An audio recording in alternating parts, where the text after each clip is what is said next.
पछिल्लो समय दानाको मूल्यमा भारी वृद्धिका कारण कृषकहरू ठूलो मारमा परेका छन्। सुपथ मूल्यमा दाना उपलब्ध गराउने प्रतिबद्धता गरे पनि कहीँ न कहीँ नेपाल उद्योग सङ्घ भने चुकिरहेको छ।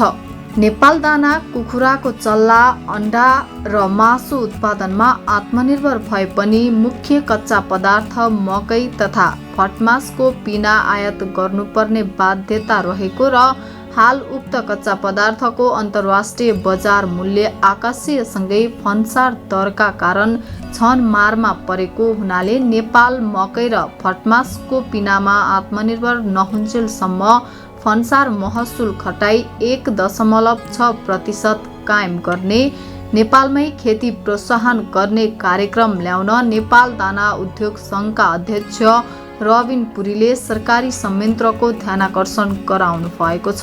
हाम्रो एकदम अस्वाभाविक रूपमा मूल्य वृद्धि भएको होइन।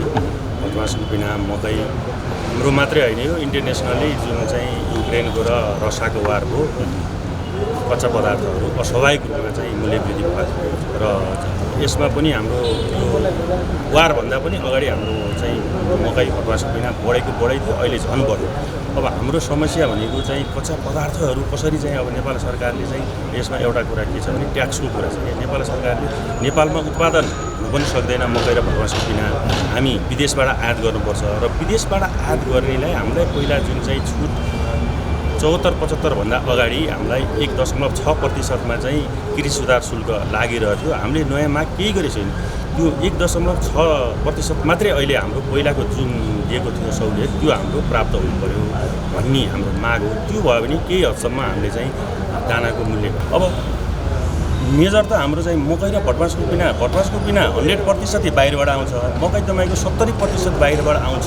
अब अहिले नेपालको 30% पुग्थ्यो भने अहिले त्यो पनि घटेर 20% भइसक्यो। हाम्रो मेजर माग त हामीलाई चाहिने कच्चा पदार्थ हाम्रो यी नेपालमै तयार गरेर उत्पादन हुनु पर्यो। हामीले नेपाल सरकारसँग जोडदार कृषि मन्त्रालय, कृषि विभाग, हामी कृषि मन्त्रीसँग गएर हाम्रो चाहिँ कच्चा पदार्थ यी उत्पादन, जब कि हेर्नुहोस् कच्चा पदार्थ मकै र फटमासको मात्रै हामीले यो वर्षको डाटा 34 अर्बको चाहिँ हामीले विदेशबाट चाहिँ लिएर आएको अवस्था छ।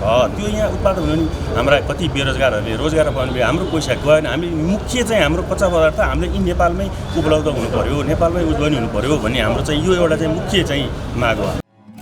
नेपाल दाना उद्योग सङ्घको 21औं साधारण सभा शुक्रबार काठमाडौँमा सम्पन्न भएको छ।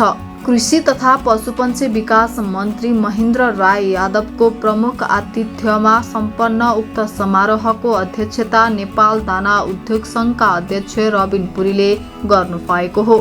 त्यसैगरी कोभिड-19 पछि नेपालका अधिकांश उद्योगहरू धराशयी बन्दै गएको र त्यसमा नेपाल दाना उद्योग सङ्घ पनि अछुतो नरहेको नेपाल दाना उद्योग सङ्घका नवनिर्वाचित महासचिव केशवराज थापाले बताउनुभयो। पछिल्लो समयमा गएर नेपालको दाना उद्योग व्यवसाय मात्र नभएर कोभिड पछाडि नेपालको अधिकांश उद्योगहरू चाहिँ धराशायी भइरहेको अवस्था छ र त्यसमा नेपाल दाना उद्योग सङ्घ पनि अछुतो रहन सकेन।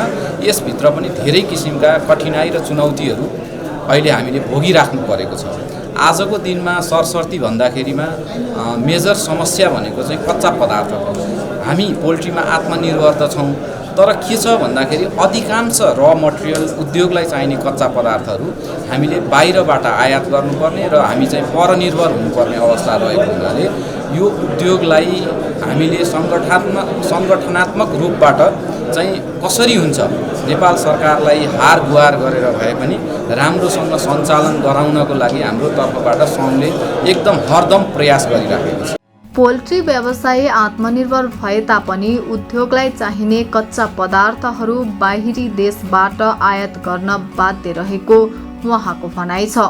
यस्तो छ, हामी नेपाललाई चाहिने पोल्ट्री पशुपन्छीको लागि चाहिने आहार जुन दाना हुन्छ त्यो हामी आफै बनाएर उत्पादन गरेर बजारमा बिक्री वितरण गर्न सक्षम छौँ। तर त्यसको लागि जति पनि चाहिने कच्चा पदार्थ हो, कच्चा पदार्थमा अहिलेसम्म हामी आत्मनिर्भर भइसकेका छैनौँ। र जसमा के छ भन्दा मकै हामीले 70% बाहिरबाट आयात गर्नुपर्ने अवस्था छ भने भटमासको पिना 100% हामीले बाहिरबाट आयात गर्नुपर्ने छ। त्यसलाई चाहिने जति पनि चाहिँ सप्लिमेन्ट, फिड सप्लिमेन्टहरू छ, भिटामिन मिनरल्सहरू छ, यो चिजहरू पनि नेपालमा उत्पादन गर्न सकिँदैन, त्यो पनि हामीले बाहिरबाट नै आयात गर्नुपर्छ। कच्चा पदार्थमा नेपाल अझै आत्मनिर्भर भइ नसकेको उहाँले बताउनुभयो। त्यस्तै नवनिर्वाचित सदस्य नारायण प्रसाद भुँयाल भन्नुहुन्छ, अधिकांश दाना उद्योगहरूले विदेशी कम्पनीको भर पर्नुपर्ने बाध्य रहेको छ। अधिकांश दाना उद्योगहरूले विदेशी र मेटेरियलमा डिपेन्ड हुनु पर्दाखेरि अहिलेको अवस्था चाहिँ अलिकति गम्भीर अवस्थामा छ।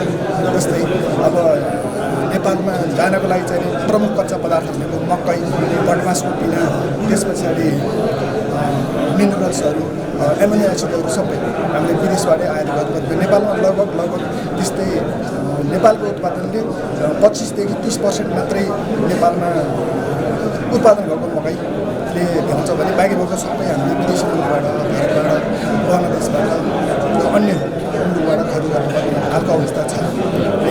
अब हामीहरूले यदि यो पोल्ट्रीलाई चाहिँ सस्टेन बनाउने हो भने नेपाल सरकारले यसको लागि चाहिने भटमासको पिना र मकै जुन हामी यहीँ उत्पादन गर्न सक्छौँ, उत्पादन गर्ने वातावरण क्रिएट गरेको खण्डमा चाहिँ पोल्ट्रीको भविष्य राम्रो हुन्छ। अनि सधैँभरि हामीले चाहिँ विदेशीहरूको मात्र ताक्ने होइन। जस्तै हामी भटमासपिना इन्डियाबाट किन्छौँ, मकै इन्डियाबाट किन्छौँ। अनि भटमासपिना पहिलासम्म त यस्तो थियो, यस वर्षबाट त भटमासपिना हामीले चाहिँ नि अमेरिकाबाट किन्नु।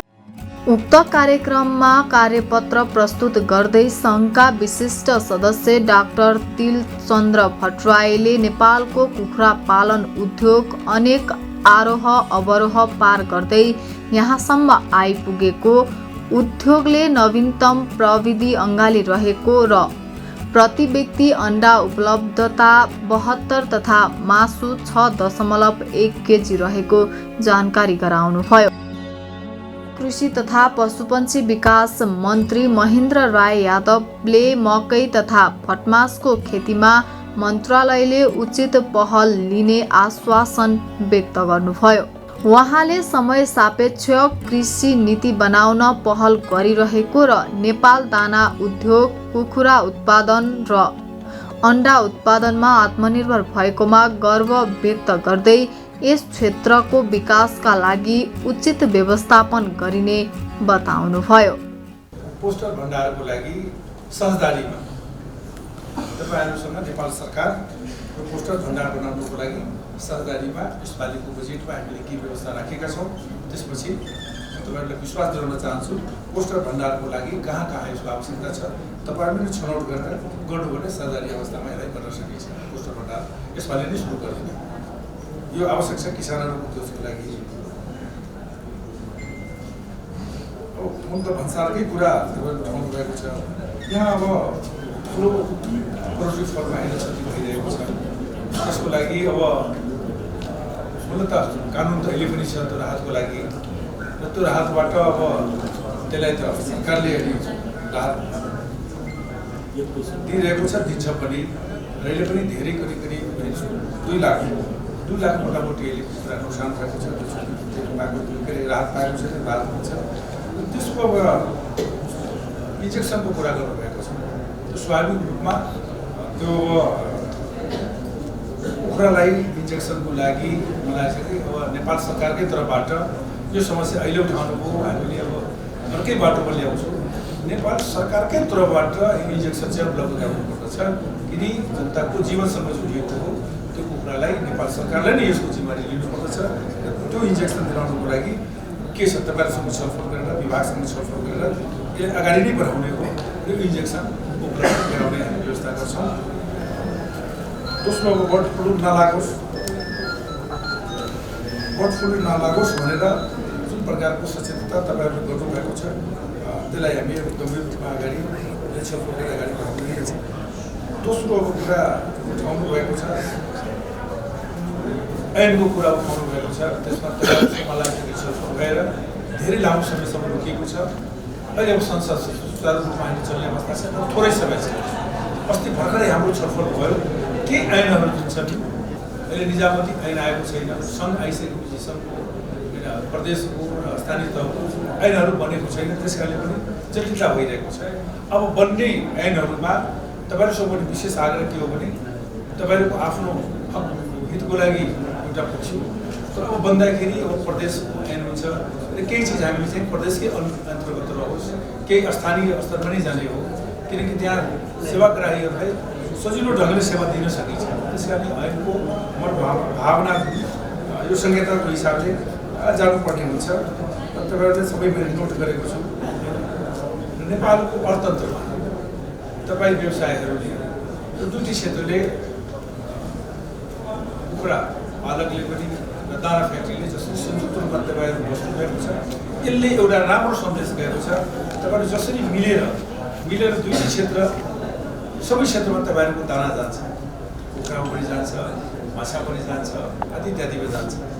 तर एउटा कुरा के हो भने अस्ति एकजना पोखरी के अरे किसानले मलाई आएर भन्नुभयो कि अहिले माछाको दाना नेपालमा अहिले बनिरहेको छैन, माछाको दाना बनिरहेको छैन। मलाई थाहा थिएन। अस्ति मैले उहाँ अध्यक्षसँग चाहिँ कुरा हुँदाखेरि मैले के हो तपाईँहरूको यो दाना फ्याक्ट्रीमा किन बन्दैन, हाम्रो नेपालमा बनिरहेको छैन। मेरो आग्रह हो कि त्यस्तो दानाहरू जुन भारतबाट आउँछ, नेपालकै हेरेर यो दाना फ्याक्ट्रीहरूले त्यस्तो दाना निर्माण गरोस्। त्यसमा सरकारले गर्नुपर्ने समस्या, सरकारले गर्नुपर्ने नीतिगत सवालहरूमा के गर्न सकिन्छ हामी पुरै सहयोग गर्न तयार छौँ। कृषि मन्त्री तयार छ। त्यो दाना सबै मतलब नेपालमै उत्पादन होस् र अब यो भारतबाट जुन आउने दाना हो त्यस्तो दाना हामीले उत्पादन गर्न सक्यौँ भने त्यसलाई कसरी न्यूनीकरण गर्न सकिन्छ त्यतातिर जाने हो। अब तपाईँले अब ठुलो होइन उद्योगहरू नेपालमा आए, स्वाभाविक रूपमा 3टा विषय छ। म त्यहाँ पनि होइन धेरै कृषि मन्त्रालयमा कृषि के अरे कुखुरा व्यवसायमा पनि होइन साना छन्, मझौला छन्, ठुला छन्, 3 प्रकारको। स्वाभाविक रूपमा साना किसानहरूले गरेका जसले जीविका आर्जनको लागि हो उहाँहरूलाई समस्या भइरहेको छ। समस्या के हो भने स्वाभाविक रूपमा दानाको मूल्य वृद्धि हुने, त्यसको होइन किसानमै मार पर्ने हो, उपभोक्तामै मार पर्ने हो। त्यस कारणले ती साना पोल्ट्री फर्महरूको होइन व्यवसायलाई पनि होइन कसरी जीवित राख्न सकिन्छ त्यो पनि हाम्रो लागि एउटा साझा विषय हो। त्यसरी नै गर्नुपर्ने हुन्छ। त्यसमा अब तपाईँहरूसँग यो छलफल गर्दा उहाँहरू पनि कुरा आएको धेरैपल्ट मैले छलफल गरेँ। अब कहिलेकाहीँ के हुन्छ भने सबै चिज हाम्रो यही मन्त्रालयबाट हुँदैन, वाणिज्य मन्त्रालयले बोलाए, उद्योग मन्त्रालयले बोलाए, अर्थ मन्त्रालयले बोलाएर हामीले छलफल गऱ्यौँ। 3-4 घन्टा छलफल गऱ्यौँ। सबै व्यवसायहरू बाँचुन्, सबैको प्रगति होस्, उसलाई पनि जस्तै पुलिस पनि त्यसरी होस्। त्यस कारण तपाईँहरूले अब दाना फ्याक्ट्रीहरूको सवालमा अस्ति पनि हाम्रो मान्छेसँग बारम्बार कुरा भएको महानिर्देशकसँग कि दानामा कमसेकम गुणस्तरको कमसेकम तपाईँहरूको त्यसको के चाहिन्छ त्यति त कमसेकम तपाईँहरूको दाना बोरामा चाहिँ कमसेकम किसानलाई एउटा विश्वसनीयता आधारमा त्यो गर्नुपर्छ। यति हाम्रो के हुन्छ नि त्यो त्यसको जुनमा त्यसको खाद्य वस्तु बाँकी के चाहिन्छ, भैँसीले चाहिन्छ, गाईले चाहिन्छ भने त्यो सबै तपाईँहरूले चाहिँ लेखेर दिनु भने किसान विश्वस्त हुन्छ। दाना फ्याक्ट्री छ त्यो सबैको आफ्नो आफ्नो स्तरमा छ। त्यस कारण दाना फ्याक्ट्रीमा उत्पादन गर्ने हेर्ने सङ्घले या सम्बन्धित निकायले कमसेकम दाना उत्पादनमा कमसेकम गुणस्तर हुनुपर्ने हुन्छ। मूल्यको सवालमा कसरी निर्धारण गर्ने, मूल्यको निर्धारणको लागि के विधि छ। त्यस कारणले मन्त्रालय विभाग र तपाईँहरूको बिचमा एउटा समय आवश्यक छ। सबै चिजमा सन्तुलन र नियन्त्रणको हिसाबले हामीले अगाडि बढ्यौँ भने तपाईँहरूलाई धेरै सहयोग प्राप्त हुन्छ। साधारण सभाले नवीन पुरीको अध्यक्षतामा आगामी 2 वर्षका लागि नयाँ कार्य समिति चयन समेत गरिसकेको छ। आगामी 2 वर्षका लागि चुनिनु भएका नवनिर्वाचित पदाधिकारी र सदस्यहरू कृषकहरूलाई लागेको घाउको मलम बन्न सकुन्, उनीहरूको समस्याको समाधान बन्न सकुन्। सम्पूर्णमा नयाँ कार्यकालको शुभकामना। हाम्रो किसान टेलिभिजन एचडी का लागि क्यामेरामा अनिल श्रेष्ठको साथ कमला दाहाल।